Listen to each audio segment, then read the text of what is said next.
Assalamualaikum warahmatullahi wabarakatuh. Nama saya Putri Raudatulisnaini, NPM 18510200027, Fakultas Ekonomi dan Bisnis Islam, Program Studi Perbankan Syariah. Di sini saya akan menjelaskan mengenai produk perbankan yang saya ambil untuk memenuhi tugas ujian akhir semester mata kuliah operasional Bank Syariah. Baik, sebelumnya saya akan menjelaskan mengenai kodifikasi produk perbankan syariah. Di dalam kodifikasi produk perbankan syariah terdapat yang pertama penghimpunan dana, yaitu giro syariah, tabungan syariah, dan deposito syariah. Yang kedua penyaluran dana, yaitu pembiayaan atas dasar akad mudorobah, akad musyarakah, akad murobahah, akad salam, akad istisna, akad ijaroh, akad qard, dan akad bukti jasa. Selanjutnya pelayanan jasa, yaitu LC impor syariah, bank garansi syariah, dan juga penukaran falas atau SARF. Selanjutnya produk pembiayaan KPR Faedah Sejahtera BRI Syariah. KPR atau disebut juga dengan kredit pemilikan rumah adalah produk pembiayaan atau pinjaman yang diberikan kepada pembeli rumah dengan skema pembiayaan sampai dengan presentasi tertentu dari harga rumah atau properti. Selanjutnya produk pembiayaan KPR Faedah Sejahtera BRI Syariah. Selain pinjaman KPR komersil, BRI Syariah juga memiliki produk KPR subsidi yang bernama KPR Faedah Sejahtera. Keutamaan dari KPR Faedah Sejahtera adalah bantuan fasilitas likuiditas pembiayaan perumahan atau FLPP. Pinjaman ini ditujukan bagi masyarakat dengan pendapatan rendah, yaitu maksimal 4 juta rupiah untuk pembelian rumah tapak dan rumah susun. Saat mengajukan pinjaman dana ini, Anda sudah harus siap untuk memiliki dana sekitar 1% dari harga rumah. Sementara itu, tenor yang diberikan maksimal mencapai 15 tahun. Mengenai fitur KPR Sejahtera BRI Syariah, antara lain, yang pertama, menggunakan prinsip jual beli murobahah dengan akad murobahah bil wakalah. Yang kedua, cicilan tetap dan ringan selama jangka waktu yang disepakati hingga minimal 7.000 per bulan untuk kelipatan pembiayaan 1 juta rupiah. Yang ketiga, uang muka ringan hanya 1% dari harga rumah. Yang keempat, margin pembiayaan yang diberikan kepada nasabah adalah setara dengan 5% per tahun dengan metode perhitungan anuitas. KPR BRI Syariah memberikan beberapa keuntungan, diantaranya yang pertama menggunakan layanan jual beli atau murabahah yang merupakan akad jual beli barang dengan menyatakan harga perolehan dan keuntungan yang disepakati oleh pihak bank serta nasabahnya. Yang kedua, besaran angsuran tetap hingga akhir periode pelunasan. Yang ketiga, BRI Syariah juga memberikan layanan yang diberi nama sewa menyewa dengan peralihan kepemilikan serta memberikan angsuran yang diklaim semakin lama semakin ringan, sehingga tidak membebani nasabah dalam pembayaran cicilannya. Yang keempat, uang muka atau DP lebih ringan, yaitu hanya minimum 10%. Yang kelima, pembiayaan berada dalam jangka waktu 15 tahun. Yang keenam, bebas penalti untuk pelunasan sebelum jatuh tempo. Baik, selanjutnya prosedur pengajuan KPR di BRI Syariah. Jika telah memenuhi syarat untuk mengajukan KPR di BRI Syariah, baik komersil maupun subsidi, dapat mengikuti prosedur pengajuannya, yaitu yang pertama, datang ke kantor cabang BRI Syariah terdekat. Yang kedua, mengisi formulir pengajuan KPR Syariah. Yang ketiga, melengkapi dokumen terkait yang meliputi fotokopi KTP, surat nikah, surat keterangan kerja, slip gaji, dan fotokopi mutasi di buku tabungan 3 bulan terakhir. Yang keempat, menyiapkan biaya-biaya yang perlu dipenuhi seperti biaya asuransi jiwa, asuransi kebakaran, administrasi bank, dan notaris. Dan yang kelima, untuk proses pengajuan KPR BRI Syariah biasanya membutuhkan waktu 14 sampai dengan 30 hari. Selanjutnya persyaratan KPR BRI Syariah. Produk pembiayaan dari KPR BRI Syariah, baik komersil maupun subsidi, ditujukan bagi siapa saja baik muslim maupun non-muslim selama memenuhi persyaratan BRI Syariah. Adapun syarat yang wajib dipenuhi bagi Anda yang mau mengajukan pinjaman dana KPR BRI Syariah, yaitu yang pertama, warga negara Indonesia, yang kedua, pegawai atau karyawan tetap dengan masa kerja minimal 2 tahun, yang ketiga, profesi hanya untuk profesi dari bidang kesehatan, yang keempat, pengusaha atau wira swasta dengan usaha yang berjalan minimal 5 tahun dalam bidang yang sama, yang keenam, minimal berumur 21 tahun dan maksimal 65 tahun saat pelunasan. Yang ketujuh, memiliki kredit yang baik, dibuktikan dengan data SLIK.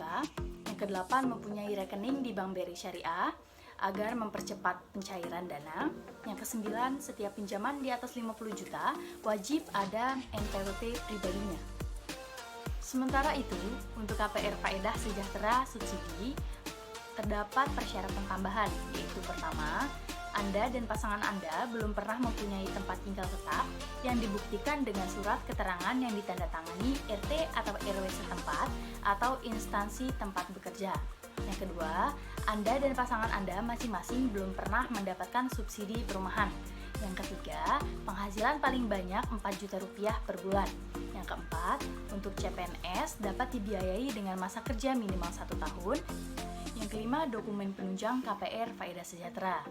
Setelah memenuhi syarat tersebut, selanjutnya harus melengkapi dokumen penunjang, di antara lain yang pertama fotokopi KTP, yang kedua fotokopi KK, yang ketiga fotokopi surat nikah, yang keempat NPWP pribadi, untuk pinjaman lebih dari 50 juta, yang kelima SK pengangkatan pegawai atau surat keterangan pekerjaan asli, yang keenam fotokopi rekening tabungan 3 bulan terakhir, yang ketujuh fotokopi surat pemesanan rumah atau SPR untuk rumah baru dari developer yang bekerja sama, 8 fotokopi IMB untuk rumah bekas atau renovasi pembangunan, yang kesembilan fotokopi PBB untuk rumah bekas, renovasi pembangunan maupun takeover. Selanjutnya, mekanisme pembiayaan KPR Sejahtera BRI Syariah. Mekanisme ini ditujukan untuk mengetahui bagaimana proses pembiayaan yang ada sebagai berikut. Yang pertama, nasabah pengajuan KPR pada tahap ini, calon nasabah mengajukan permohonan pembiayaan produk KPR Sejahtera BRI Syariah. Selanjutnya, yang kedua, akun officer menerima berkas calon nasabah. Tahap selanjutnya, pihak AO menerima berkas dan dokumen yang diberikan oleh nasabah sebagai berkas pengajuan permohonan KPR BRI Syariah. Berkas-berkas yang dikumpulkan harus sesuai dengan persyaratan. Yang ketiga, akun officer meneliti kelengkapan berkas calon nasabah. Selanjutnya, jika pihak AO sudah menerima berkas pengajuan pembiayaan KPR berupa formulir, AO wajib untuk meneliti kembali atas kelengkapan berkas dan dokumen yang telah diberikan oleh nasabah berdasarkan persyaratan yang ada dalam checklist dokumen yang biasanya ditempelkan pada bagian depan map pengajuan permohonan pembiayaan. Jika salah satu persyaratan yang diminta belum dipenuhi, calon nasabah harus melengkapi dokumen persyaratan itu terlebih dahulu, kemudian permohonan pembiayaan dapat segera diproses. Yang keempat, berkas diproses oleh FS pada sistem SLIK. Selanjutnya adalah berkas yang sudah dilengkapi oleh calon nasabah pembiayaan ini akan diproses dan dilakukan pengecekan performa nasabah oleh pihak financing support dengan mengetahui riwayat pembiayaan dan pembayaran yang pernah dilakukan oleh calon nasabah untuk memastikan terlebih dahulu kredibilitas calon nasabahnya, apakah dipercaya untuk membayar setiap angsuran tanpa adanya permasalahan atau tidak. Biasanya pihak bank melakukan BI checking untuk mendapatkan informasi.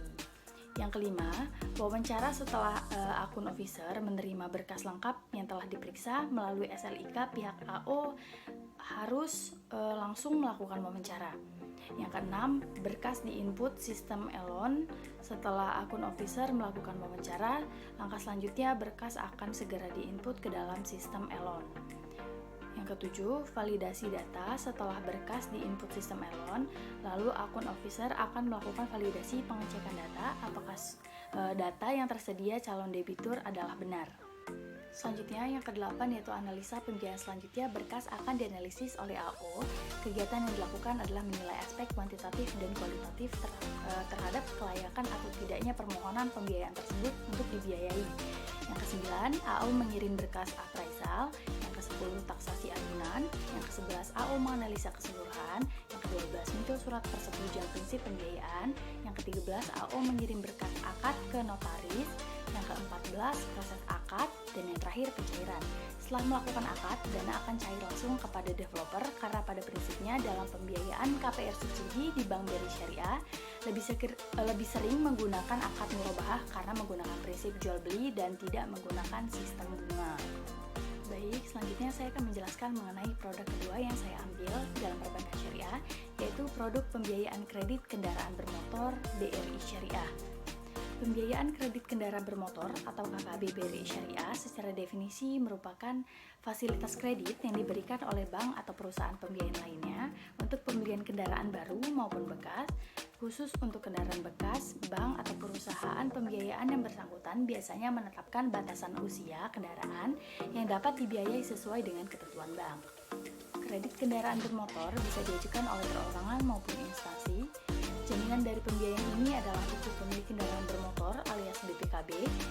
Salah satu keuntungannya adalah seseorang bisa mendapatkan kendaraan yang mereka mau tanpa harus membayar secara utuh. Baik, yang selanjutnya produk pembiayaan kredit kendaraan bermotor KKB BRI Syariah.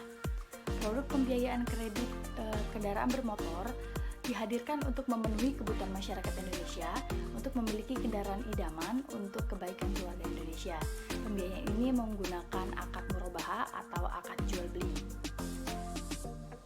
Selanjutnya mengenai syarat dan ketentuan umum pembiayaan kredit kendaraan bermotor atau KKB BRI Syariah.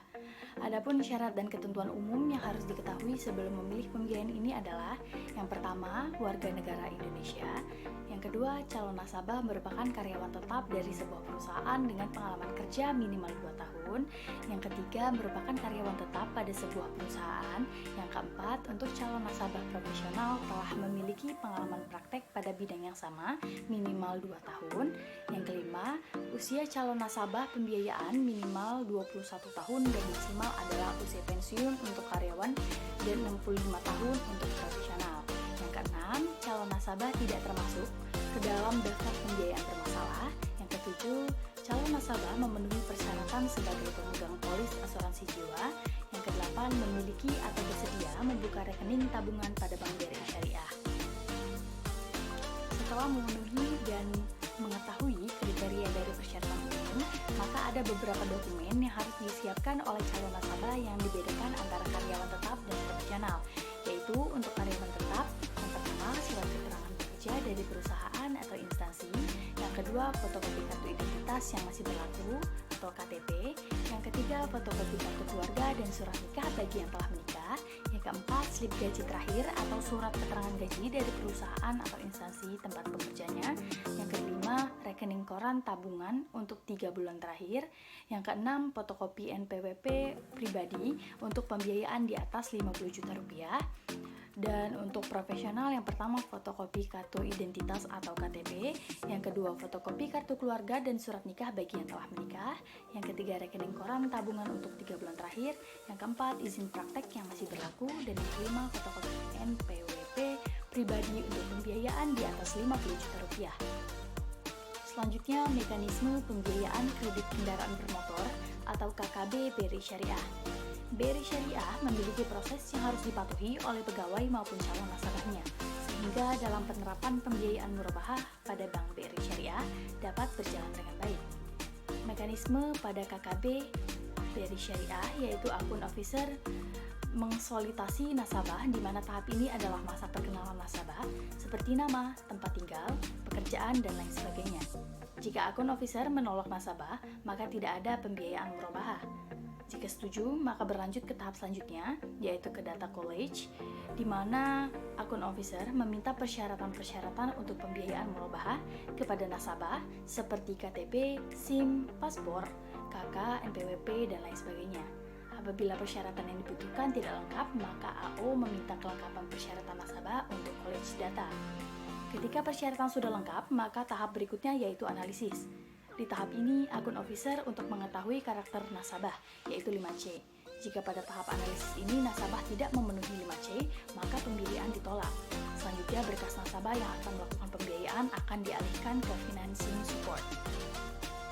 Financing support ini bertugas untuk mengecek BI checking, trade checking, dan legal yuridis.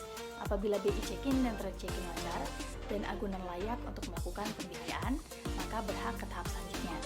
Jika ternyata dari BI Checking ditemukan bahwa nasabah memiliki pinjaman atau kredit macet, maka pembiayaan tidak dilakukan dan berkas dikembalikan kepada nasabah. Kemudian akan berlanjut ke tahap legal yuridis. Ini adalah tahap nasabah melakukan akad pembiayaan murabahah. Setelah akad selesai dilakukan, tahap berikutnya dialihkan ke ADP untuk pembukaan, pembiayaan, pembukuan. Pembiayaan ini dilakukan pada saat bank sudah mencairkan dana kepada nasabah.